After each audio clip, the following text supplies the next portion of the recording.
So the first point is to recognize that backlashes against globalization don't happen in a vacuum.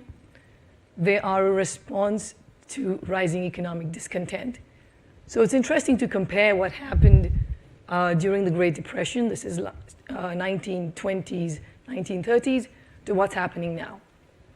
Just like now, even back then, there was rising inequality. There was a growth in what we call global imbalances, which we talk about now.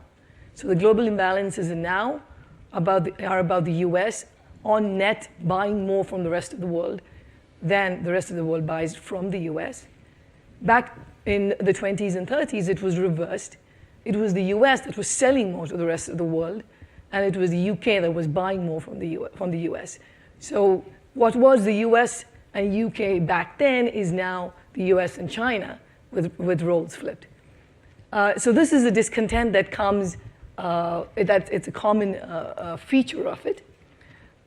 You also had at that time an increase in market power of firms back then, as you see now. So there are these similarities. And usually in response to that, it ends up with new institutions being created, the International Monetary Fund being one of those. But it's important to highlight, I mean, Mike raised many of the concerns with the system that need to be fixed, but it's also important to highlight the many benefits of the system. The benefits of the system, in which there are many aspects of globalization. There is the economic climate, even within economic, there is trade, there's capital flows, there's migration. I'm going to talk about, because we don't have time to go over everything, I'm going to pick one, and I'm going to pick international trade, because that's on top of a lot of people's mind. So when you look at international trade, and if you look at what has happened post-1945, and particularly since 1980, is you've had the biggest decline in global poverty alongside this increase in integration in trade in the world. And that's something that has to be recognized. There's been an improvement in livelihoods for many, many people. There's been an increase in productivity, an increase in efficiency. So there are many benefits to it. But yes, the system doesn't work perfectly. So that comes to my second point. My second point is that, you know, even at the end, we create the perfect order, the best possible, the most fair system. It is inherently a system that creates winners and losers. And the reason, why is that? It's the same as technology. Whenever there is new technology, as we have to worry about in terms of artificial intelligence, there are people who win and there are people who lose. It's creative destruction. So even the best possible order in terms of internationally set order is going to have its limitations. And so what it will need is that it will have to be supplemented with domestic policies that address the fact that there are some people who lose in this process of globalization.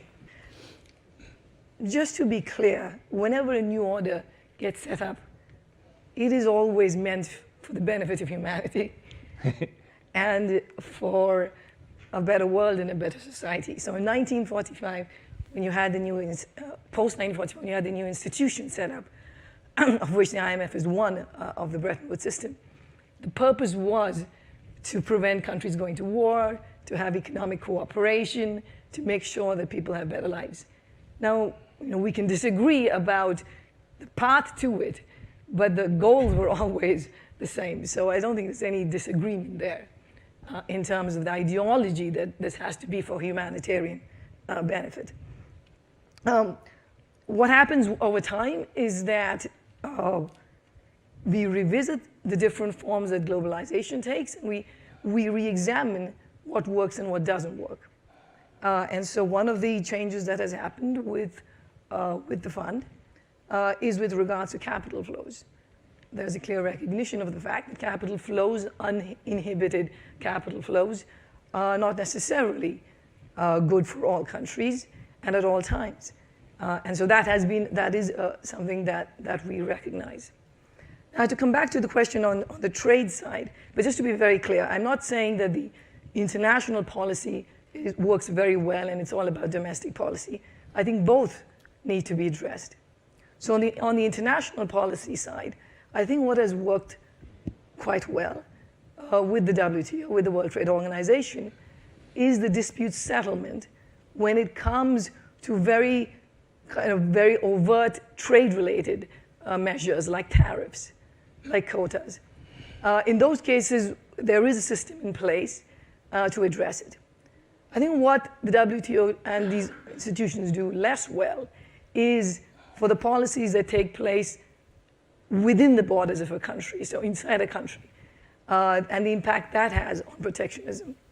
And so it is a very good question to be asked and has to be explored more, is that when countries use subsidies to protect their industries, and it's not, and this is not specific to any particular country, there are many countries in the world, in the developed world, in the developing world, that use industrial policy to favor their industries. How do we react? How does the international order react to that? And I think it's in that second space that we haven't done as well. We've done quite well in the kind of more in-your-face tariff situation. The other point is in terms of domestic policy. And in domestic policy, I think we have to acknowledge that we all came to this very late.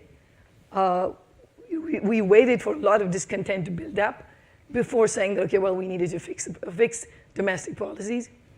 And so what we need to do immediately is to make sure that we are there when the problem arises, because we know that when we ignore it, it's no longer a problem of just a job and an income, but also it becomes a problem of health, the opioid epidemic in the US.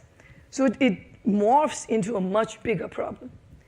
And the solutions we have are a bit piecemeal in the sense that, yes, we have assistance programs to reskill people, but that we would need a more holistic approach, because usually when you want to fix problems of people losing jobs that are related to globalization, they might have to move, so the mobility is required.